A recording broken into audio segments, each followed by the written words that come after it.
सिद्धस्तुती आपण बघत आहोत. सिद्धस्तुती अधिकारामध्ये आपला श्लोक 13वा चालला होता. पान नंबर 260 वरचा श्लोक चालू होता. आपलं प्रकरण इकडे येऊन थांबलेलं आहे 261 वर है ना. तिथं शेवटचा पॉईंट चालला होता सिद्ध भगवान ना केवल ज्ञान ज्योती, म्हणजे सिद्ध भगवानच पण केवल ज्ञान ज्योती कशी आहे सांगितलं. अनित्य पण आहे आणि नित्य पण आहे. त्यावरनं तो विषय निघाला आपला. अनित्य कशावरनं सांगितला, अगुरु लघु गुणाच्या मुळे काय सांगितलं, हां विनाशिक आहे. मग ते कारण सांगितलं षड्गुण हा निरुद्धी होते है ना. मग ती काल आपण बघितली 6 प्रकारचे है ना गुणहानिवृत्ती बघितली. आणि द्रव्यार्थिक न्यायाच्या अपेक्षेने त्यामध्ये नाश उत्पाद नाही म्हणून ते कसे आहे सांगितलं नित्य आहे.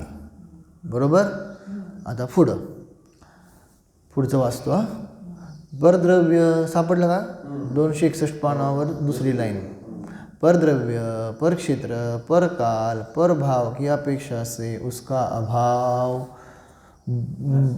अभाव भी है, परंतु स्वद्रव्य, स्वक्षेत्र, स्वकाल, स्वभाव की अपेक्षा वह विद्यमान भी है. पराच्या अपेक्षेने नास्ती आहे आणि स्वचतुष्टयाच्या अपेक्षेने काय सांगितलं अस्ती आहे. ठीक आहे ना. इथंपर्यंत आपण ते पाहिलं होतं. पुढं सोपं आहे. अपने स्वरूप को छोड़कर पर रूप को प्राप्त नहीं होता, इसलिए वह एक भी है, तथा ज्ञान से अनेक पदार्थों को प्रत्यक्ष जानती है, इसलिए वह अनेक भी है ना. आपलं स्वरूप सोडून है ना पर रूपाला प्राप्त होत नाही म्हणून कशी आहे ती केवल ज्ञान ज्योती एकच आहे है ना. आपलं स्वरूप सोडत नाही है ना. आणि पर रूपाला प्राप्त पण होत नाही. ह्या अपेक्षेने एकच आहे. परंतु ज्ञेयाच्या अपेक्षेने सांगितलं ज्ञान से अनेक पदार्थों को प्रत्यक्ष जानती है ना. त्याच्या ज्ञानामध्ये अनेक सगळे पदार्थ जळतात का नाही. त्यामुळं सांगितलं ती केवल ज्ञान ज्योती कशी म्हणलेली आहे अनेक आहे. पुढं इस प्रकार वह सिद्ध ज्योति अनेक धर्म स्वरूप होने पर भी स्याद्वाद से जिसकी प्रतीति दृढ़ है, अर्थात स्याद्वाद सिद्धांत के आश्रय से उसमें किसी प्रकार का दोष नहीं आता, तथा वह सिद्ध ज्योति अमूर्तिक ज्ञानमय तथा सुखमय है और कोई विरला मनुष्य ही उसको प्राप्त कर सकता है, प्रत्येक मनुष्य नहीं. इथपर्यंत आपण सगळं पाहिलेलं आहे. आता पुढं 499 पॉइंट. स्याद्वाद का ज्ञाता ही सिद्धों को जानने में समर्थ है. स्याच्छब्दामृत गर्भितागम महा रत्नाकर स्नान तो धौतायस्य मति स एव मनुते तत्त्वं विमुक्तात्मनः तत्तस्यैव तदेव याति सुमते साक्षादुपादेयतां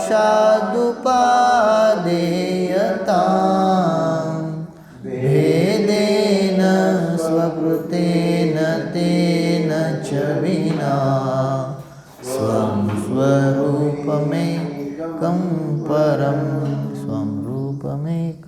परं स्याद्वाद अमृतमय आगम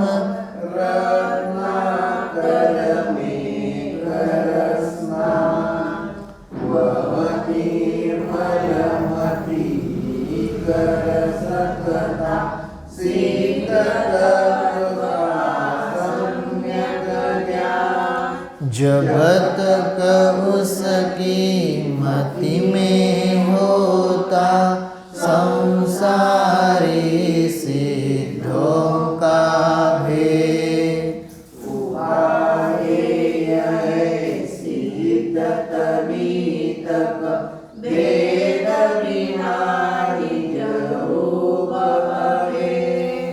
जिस पुरुष की बुद्धि स्याद्वाद रूपी जल से भरे हुए विस्तीर्ण सागर में स्नान करने से निर्मल हो गई है, धुल गई है। अर्थात जो स्याद्वाद का जानकार है वही मनुष्य सिद्धों के स्वरूप को जानता है तथा वही बुद्धिमान उन सिद्धों के स्वरूप को साक्षात रीति से प्राप्त होता है। अपने से किया हुआ जो भेद उसके दूर हो जाने पर अपना जो स्वरूप है वही सिद्धों का स्वरूप ज्ञात होता है। कळलं? जब तक आत्मा में मेरा तेरा भेद रहता है तब तक आत्मा मलिन ही है। कळतंय का? किंतु जिस समय यह भेद बुद्धि नष्ट हो जाती है उस समय मलिनता रहित होने के कारण अपनी आत्मा का स्वरूप ही सिद्ध स्वरूप प्रतिभासित होता है। इसलिए भव्य जीवों को चाहिए कि वे स्याद्वाद का स्वरूप भली भांति पहचान कर सिद्धों के स्वरूप को पहचाने। किती छान सांगितलंय, समजलं का नाही? सगळं म्हणजे सगळं शॉर्ट जीवनातला सार सांगितला आहे। काय करायचं आहे तुम्हाला? पहिल्यांदा जाणायचं स्याद्वादला आणि स्याद्वादाने जाणायचं सिद्धांना। पहिल्यांदा स्याद्वाद जाणा म्हणाले। स्याद्वाद समजतंय का नाही? हां, अनेक धर्मात्मक वस्तूला जाणा, जाणल्यानंतर त्यानंतर काय करा? आता सिद्धांना जाणा म्हणाले। मग ते कसं जाणलं जाणार? ते सगळं सांगितलं। कसं सांगितलं बघा। ज्या पुरुषाची बुद्धी स्याद्वाद रूपी जलाने भरलेल्या विस्तीर्ण सागरामध्ये स्नान करण्यासाठी निर्मल झालेली आहे, म्हणजे समुद्र आहे, द्वादशांगाचा समुद्र, जिनवाणीचा समुद्र, त्यामध्ये पाणी कुठलं आहे? स्याद्वाद। स्याद्वादामध्ये आपल्या बुद्धीनं नाहिलं तर काय झालं? बुद्धी आता काय झाली? निर्मल झाली। समजते का नाही?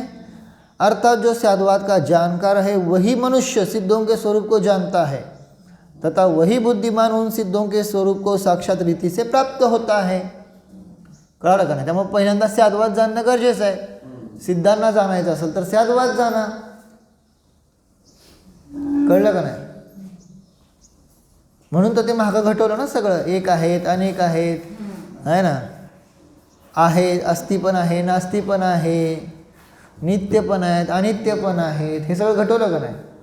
त्यासाठी घटवलं। मग त्यामुळे जे स्याद्वादाला जाणतील ते सिद्धांना जाणतील। म्हणजे पात्रता कोणामध्ये आहे? सिद्धांना जाणण्याची पात्रता त्या जीवामध्ये आहे ज्या जीवाने स्याद्वादाला जाणण्याचा प्रयत्न केलेला आहे। ज्यानं स्याद्वाद जाणलेला आहे तो सिद्धांना जाणू शकतो। जाणेल असा नियम नाही, जाणू शकतो। पण सिद्धांना जाणायचं असेल तर पहिली स्टेप स्याद्वाद। आता दुसरी स्टेप काय ते पुढे सांगतात बघा। अपने से किया हुआ जो भेद उसके दूर हो जाने पर अपना जो स्वरूप है वही सिद्धों का स्वरूप ज्ञात होता है। काय कळलं? पहिल्यांदा काय सांगितलं? स्याद्वादाने तुम्हाला कळलं का नाही? ह्यांच्यामध्ये दोन धर्म आहेत, दोन धर्म कळले। आता काय? आता पुढे सांगितलं अपने से किया हुआ जो भेद, कारण काय म्हणतोय? ते सिद्ध मी जीव वेगवेगळं वाटतंय का नाही? दोघं भिन्न झाले का नाही? उसके दूर हो जाने पर अपना जो स्वरूप है वही सिद्धों का स्वरूप ज्ञात होता है। कळलं का? पहिल्यांदा ते सिद्ध आहेत हे जाणण्यासाठी काय करायचं? स्याद्वाद लागतंय। स्याद्वाद नाही कळला तर सिद्ध कळणार नाहीत। स्याद्वाद कळल्यानंतर आता भेद संपवायचा। कळलं का? भेद आता अभेद व्हायचं। मम स्वरूप है सिद्ध समान, सिद्ध समान नाही, मी सिद्ध आहे, एवढा अभेद व्हायचा आहे। अभेद व्हायचा आहे ना, कारण परत समान म्हणलं तर काय झालं? भेद आला ना। हा ह्यांच्यासारखा आहे म्हटलं की तिथं काय आले? दोनपणा आले, भेद आला। पण इथं आचार्य म्हणतात भेद ठेवायचा नाही आहे।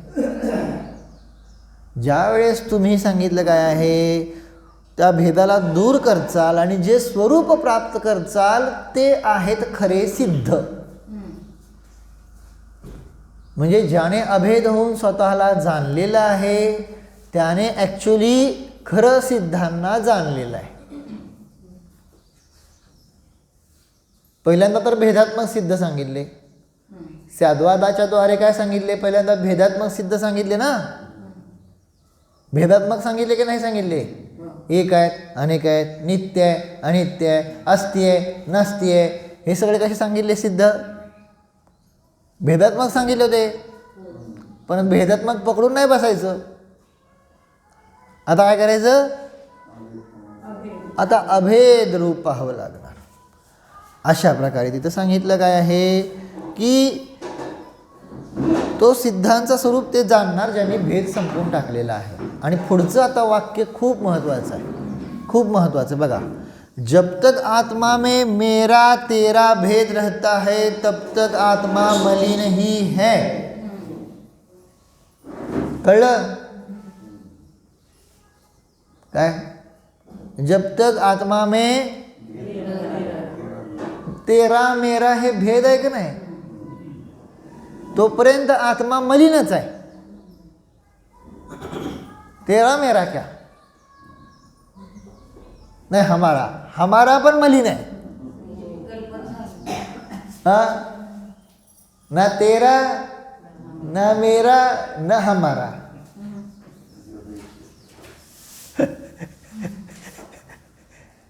कळते का काय म्हणतोय? हेच तर प्रॉब्लेम आहे. सगळीकडे हित हेच चाललेलं आहे. तेरा मेरा नाहीतर हमारा. आपल्याला वाटलं हमारा म्हणल्यावर भांडणं संपली. संपतात का? म्हणून तिथं सांगितलं जब तक आत्मा में मेरा तेरा भेद रहता है तब तक आत्मा मलिन है. मलिन ही है. ही समजते का? पुढं, किंतु जिस समय यह भेद बुद्धि नष्ट हो जाती है उस समय मलिनता रहित होने के कारण अपनी आत्मा का स्वरूप ही सिद्ध स्वरूप प्रतिभासित होता है. कळलं का? जेव्हा ही भेदबुद्धी नष्ट झाले, कळलं का, तेव्हा काय झालं होतं? मलिनतेने रहित झाला आणि आपलं स्वरूप सिद्धासारखंच प्रतिभासित व्हायला लागलं. आपल्या ज्ञानामध्ये सिद्ध दिसायला लागले. सिद्ध बघण्यासाठी सिद्धशिलेवर जावं लागत नाही. सिद्ध बघण्यासाठी सिद्ध क्षेत्रावर जावं लागत नाही. सिद्ध बघण्यासाठी काय भजन आहे? कोणी सांगती देव आहेत संवेदशी करजीत, कुणी सांगती देव आहेत मंदिरात, कुणी सांगती देव आहेत जिनवाणीत. असं ते भजन आहे ना. तुम्हाला माहीत नसेल. हां, मला माहिती आहे, मी गायलं आहे ना. कॅसेट नव्हती का निघाली ती त्यामध्ये. तर मग कुणी सांगती देव आहे त्यामध्ये मग ते वाटतं ना सिद्ध बघायची तर कुठे मिळणार आहेत? भगवान कुठं दिसणार आहेत? मंदिरात आहेत का? कळलं का? भगवान कुठं दिसणार आहेत? सिद्ध क्षेत्रात आहेत का? भगवान कुठं आहेत? आहे ना, जिनवाणीत आहेत का? नाही दिसत तुम्हाला. स्याद्वादाच्या द्वारे पहिल्यांदा तिथं सांगितलं तिथं जावा. कळालं का? पण आता तिथून पुढे जाऊन कुठं जायचं आहे? हां, आता तिथं सांगितलं की तुम्हाला ते अभेद रूपाने पाहावं लागेल स्वतःमध्ये. मग तेव्हा खरं सिद्धांना पाहिलं, मग तेव्हा खरं नमो सिद्धानं म्हणला गेला, तेव्हा खरं ओम नमः सिद्धेभ्या तेव्हा म्हणणार. कारण सिद्धांना नमस्कार करायचा असेल काय तर तो कसा पाहिजे? अभेद रूपच होऊ शकतो, अमूर्तिकच होऊ शकतो. भाव नमस्कार करणाराच सिद्धांना खरा नमस्कार करू शकतो. द्रव्य नमस्कार करणारा सिद्धांना नमस्कार कसा करायचा? काय म्हणतोय? कळलं का?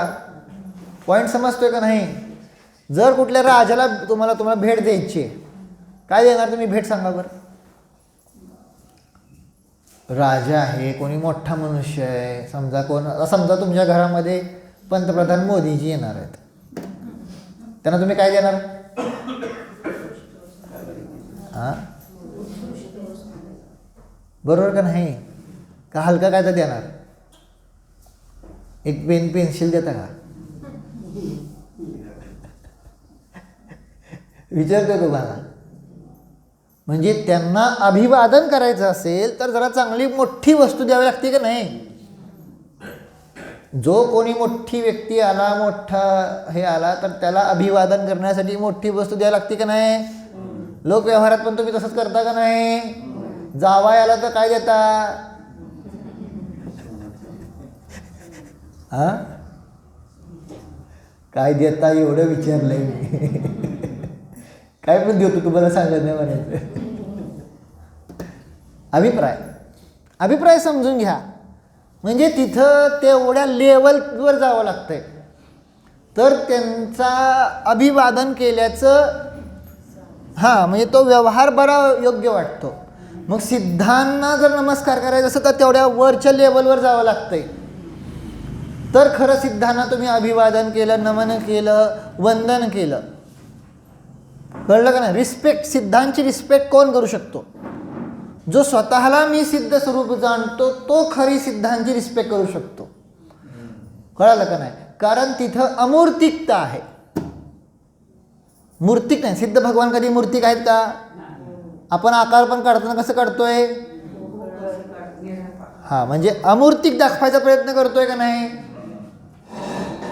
कळलं का नाही? सिद्धांना अमूर्तिक म्हणून दाखवायचा प्रयत्न करतोय. मग नमस्कार पण कसा होणार? हा जड नमस्कार चालेल का सिद्धांना? काय विचारतोय? सिद्धांना जड नमस्कार चालेल का? नमस्काराचे किती भेद आहेत? कुठले कुठले? द्रव्य नमस्कार, भाव नमस्कार, जड नमस्कार, शक्तिरूप नमस्कार. म्हणजे शक्तिरूपमध्येच आता आलं भाव नमस्कार, ना. आणि एक देश नमस्कार आणि पूर्ण देश नमस्कार वगैरे वगैरे अंबानी घडवतात का नाही? तर सांगायचा अभिप्राय, मग सिद्धांना जो नमस्कार करायचा आहे तो त्या क्वालिटीचा लागेल ना. नाहीतर सिद्धांचा इन्सल्ट म्हणजे ते काय म्हणत नाहीत, आहे का नाही? सिद्धांना जर नमन करायचं असेल तर आपल्याला सिद्धांसारखं अमूर्तिक रूपाने नमस्कार करावा लागेल. आणि अमूर्तिक नमस्कार कसा असणार? तर सांगितला, भेद जेव्हा नष्ट होईल, काय भली भांती पहिचान कर.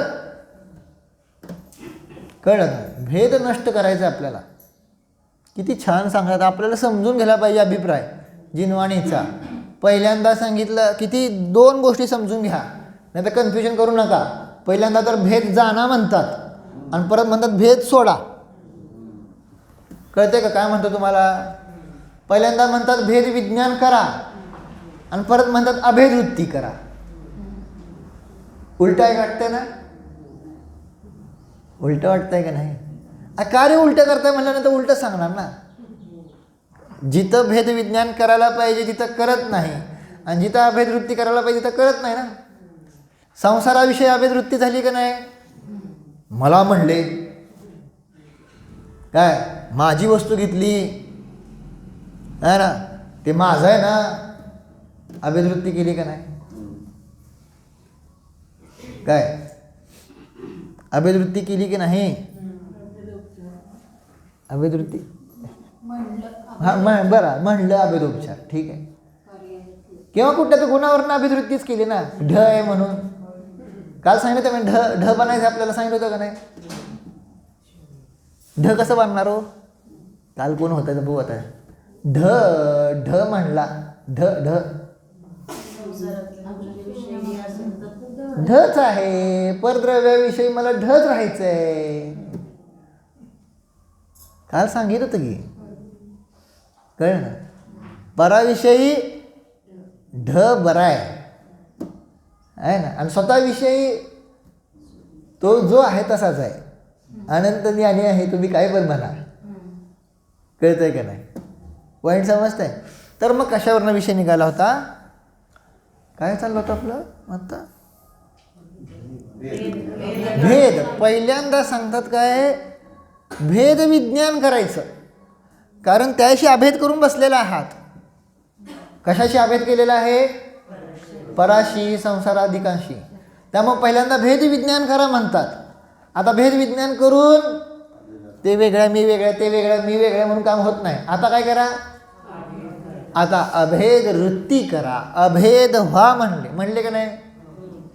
लिहिलं ना, जब तक आत्मा में मेरा तेरा भेद रहता है तब तक आत्मा मलिन ही है, किंतु जिस समय यह भेद बुद्धि नष्ट हो जाती है उस समय मलिनता रहित होने के कारण अपनी आत्मा का स्वरूप ही सिद्ध स्वरूप प्रतिभासित होता है. इसलिए भव्य जीवों को चाहिए कि वे साधुवाद का स्वरूप भली भांति पहचान कर सिद्धों के स्वरूप को पहचान.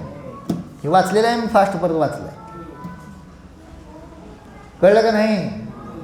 म्हणजे अशा प्रकारे ही तत्वज्ञान आहे. हे चर्चा समजून घ्यायला पाहिजे, नेहमी न समजून घ्यायला पाहिजे. नाहीतर आपण म्हणणार, पहिल्यांदा म्हणताय तुम्ही काय भेद करा आणि परत म्हणताय अभेद करा. एक काय तर सांगा.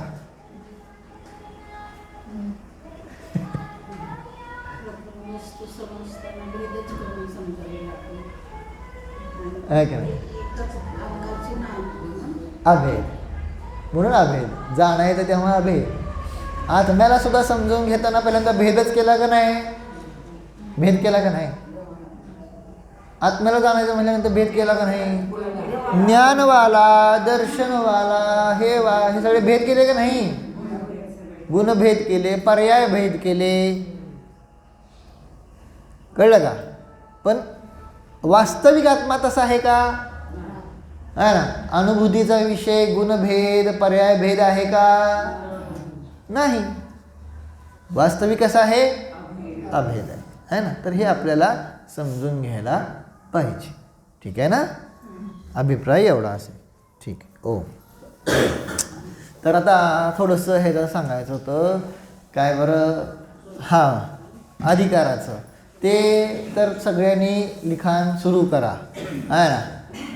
परंतु फर्स्ट प्रायोरिटी काय आहे? जर आपल्याला कुंतलगिरीचं आयोजन आहे ना, तर ती पहिली प्रायोरिटी ती असणार. आणि त्यानंतर काय करायचं आहे? आपल्याला हे लिखाणाचं कार्य करायचं. समजलं का नाही? लक्षात येते का? नाहीतर म्हणचाल काय कारण सांगत बसचाल हो. त्यामुळे अगोदर सांगितलं फर्स्ट प्रायोरिटी काय असणार हे. त्यामुळे जर समजा बाय चान्स, ॲक्च्युली कोणाला नाही, फक्त पहिला अधिकार ज्यांनी घेतला आहे त्यांनाच लेट होण्याचे चान्सेस आहेत. बाकी कोणाला लेट व्हायचं काही कारण पण नाही. सगळ्याला श्लोक किती आहेत? 8 आणि 10, जास्तीत जास्त 30, 40 संपलं. त्यापेक्षा जास्त श्लोक कोणाकडेच नाही ती. पण बाय चान्स जरी लेट झाला तरी थोडी डेट पुढं जाईल, परंतु चांगलं लिहावं आहे ना. दुसरा एक असा विचार आहे, असं काही अनाऊन्सिंग नाही आहे, एक जस्ट विचार आहे. सगळ्यांनी जर चांगलं लिहिलं काय तर त्याला आपण एक काय म्हणतात पुस्तकाचं रूप देऊ शकतो. कळलं का नाही? तर ते म्हणजे असं काही हे नाही, तुम्ही चिंतन करा, ठरवा, तुम्ही बघा आहे ना. परंतु सहज एक आपला विकल्प असा आला नाही तर ते लिहिलेलं वाया जाणार नाही. PDF तर बनतं आहे, लोकांनी मोबाईलवर तर वाचू शकतात, त्याचं काही टेन्शन नाही. कळलं का नाही? आहे ना. परंतु जर हवा असेल, जर सगळ्यांचं चांगलं झालं केलं, सगळ्यांनी हे केलं तर त्याला पुस्तक रूपानं आपण देऊ शकतो. आणि त्याचं टेन्शन पण असं नाही. विचार असा होता की म्हणजे कोणाला बोज पण नाही किंवा कुठला स्पॉन्सर वगैरे पण हुडकायचं काय नाही.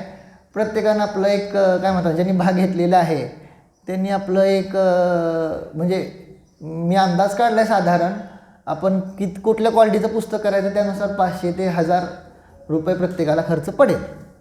म्हणजे खूप भारीत काढायचं असेल तर 1000 रुपये, सामान्य करायचं असेल तर 500 रुपये. म्हणजे डिपेंड करतं आहे आपण काय करायचं आहे त्याच्यावर, आहे का नाही. परंतु त्याला एक असं रूप आणावं असा एक जस्ट विचार होता.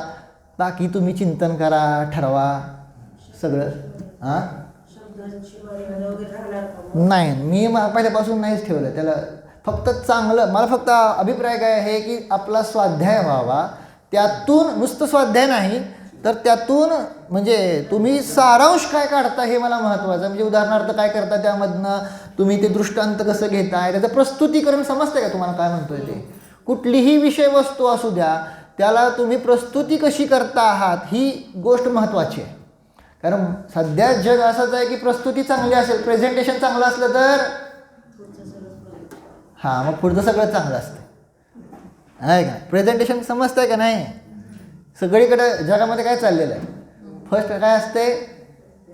प्रेझेंटेशन. मग त्यामुळे प्रस्तुती तुम्ही काय करता आहात आणि त्यातनं मला हे बघायचं आहे की आपल्या बुद्धीची काय म्हणतात ना, नाहीतर आपली डोकं चालतंय बाकीच्या गोष्टीतच, आहे का नाही? पराची चिंता करणं, परनिंदा करणं, तिथं तर आपलं भरपूर डेप्थ चालतं, आहे का नाही? परंतु आता जिनवाणीबद्दलचं किती, आणि त्यात आपण तशीच सवय लावू ना, कळलं का नाही? म्हणून मी वारंवार घडवतोय गुण, रोज एक एक गुण घेऊन चिंतन करा वगैरे वगैरे सांगतो का नाही? तर त्याच्यात काय गुण आहे ना, तसं जिनवाणीतनं तुम्ही काय ग्रहण करत आहात, समजलं का? आणि त्याला चांगल्या शब्दात कसं मांडत आहात. बोलायचं म्हणल्यानंतर गोष्ट फरक पडते, पण लिहायचं म्हणल्यानंतर आता काय करू शकतं मनुष्य? चांगला विचार करून लिहू शकते, आहे ना? तर त्या रूपानं त्याचा सार, त्या अधिकारातला सार समजतंय का नाही? त्या अधिकारात काय सांगायचं आहे, कळलं का? उगग लिहायचं म्हणून पद्मानंदी आचार्य असे होते मग तसं, ते त्या गोष्टीचा काय अर्थ नाही आहे ना. इम्पॉर्टंट काय आहे? हां, मग ती तुम्ही ते कसं सुंदर रूपाने काढू शकता आहात ते काढा, आणि ते समजून तुम्हाला जीवनात काय फायदा झाला ते लिहा. ते लिहित असताना तिथं असं स्तुती नको आहे कुठल्याही व्यक्तीविशेष, समजलं ना? तुम्ही आता ग्रंथ लिहिताय असं समजा की, त्यामुळं एक आत्मा म्हणून लिहायचं आहे, कळलं का काय म्हणतोय तुम्हाला मी? नाही तर फायदा म्हणून काय लिहिणार? हां, चांगला उपक्रम होता, हे असं ह्यांनी हे केलं, हे असले शब्द काय उपयोगाचे नाही आहेत, मला ते अपेक्षित पण नाहीत, कळलं का नाही? अभिप्राय काय आहे की हे समजून मला काय जीवनामध्ये फायदा होऊ शकतो, किंवा जो कोणी हे वाचेल तर त्याला त्याच्या जीवनात काय फायदा होईल, ह्याचं काय महत्त्व आहे, ह्याचा जीवनात काय उपयोग होऊ शकतो, आहे ना? हे आपण तिथं चिंतनात्मक शेवटी घडवायचं, समजलं का नाही? पहिल्यांदा काय घडवणार? हां, पहिल्यांदा विषय वस्तू सांगणार, पहिल्यांदा चिंतन सुरू करचाल, ते चुकीचं आहे. विषयच काय? 14 गुणस्थान माहीत नाहीत आणि 14 गुणस्थान समजून जीवनात काय फायदा? पहिल्यांदा गुणस्थान म्हणजे काय हे तर कळू द्या, मग जीवनात काय फायदा सांगा. तसं पहिल्यांदा आचार्यांनी काय लिहिलेलं आहे ते आचार्यांचे शब्द घेऊन सांगा ना, कळलं का? मग आपले शब्द सांगा. पॉईंट समजलं का नाही? मग आपला भाव तिथं उतरवायचा आहे. मर्यादा नाही आहे, कारण प्रत्येकाचे श्लोक वेगवेगळे आहेत, म्हणून मी वारंवार सांगतोय की कुठलं बंधन नाही, मर्यादा नाही. स्वविवेकाने स्वतः चांगलं होईल असं करा. अलग लक्षात. दुसऱ्या टेन्शन घेऊ नका, म्हणून मी तुम्हाला सांगितलं तर काय, हां, स्पर्धा पण नाही आणि ह्याचं पण नाही, काय वेळेचं पण जास्त लेट पण नका करू, पण जास्त मोठं बंधन पण नाही. आपापलं आपल्यात आहे, त्यामुळं असं समजून घेण्यासारखं आहे, ठीक आहे ना? त्या निमित्तात काय होतं आहे, असा ग्रंथ वाचा म्हटलं तर कोण वाचत नाही, पण आता नक्कीच आपला अधिकार तर नक्की वाचणार, आणि दुसऱ्यानं काय लिहिलं ते पण वाचणार, आणि त्या निमित्तात आपलं वाचन होणार का नाही होणार? ज्ञानात्मक चर्चा राहिली पाहिजे. माझा भावना एवढ्या असते वारंवार, आपण बाकीचं सगळंच करत बसतो, बाकीचं सगळं सांगत असतो, हे असं झालं, हे तसं म्हणलं, हे तसं झालं, हे इकडच्या तिकडच्या सगळ्या गप्पा चालू असतात, आहे ना? इव्हन स्वाध्यायातनं पण काय झालं म्हणलं तर त्यातनं पण कुठलं तरी एखादा असाच पॉईंट काढतो की जो प्रयोजनभूत नसतो, नाही का? तेवढं डोक्यात ठेवतो का नाही? पण बाकीचं काय सांगितलेलं डोक्यात नसते. स्वाध्यायातनं कालच्या प्रवचनातनं काय झालं, हां, हे असं म्हणले होते, तेवढं डोक्यात आहे, परंतु दुसरं काय डोक्यात नाही, आहे ना? म्हणून तो ज्ञानात्मक काय व्हावं, परिणमन व्हावं, म्हणून हा उपक्रम आहे, कळलं का नाही? असं लय जबरदस्ती नाही, लय टेन्शन नाही आहे, सहज असावं. प्रत्येकाचं काय आहे, आपलं चांगलं चिंतन असणार आणि करणार. आता एवढे वर्ष स्वाध्याय करताय म्हणल्यावर करायला काय अडचण आहे ना? नाहीतर मग काय नुसतं आपलं ऐकतंयच की, ऐकतोय आणि चाललंय गाडी पुढं, पण नुसतं ऐकून नाही होणार. अभिप्राय एवढाच असतो, ठीक आहे, बाकीचं पण आहे, पण नंतर परत बोलू. समजलं ना? लक्षात? चला. हो.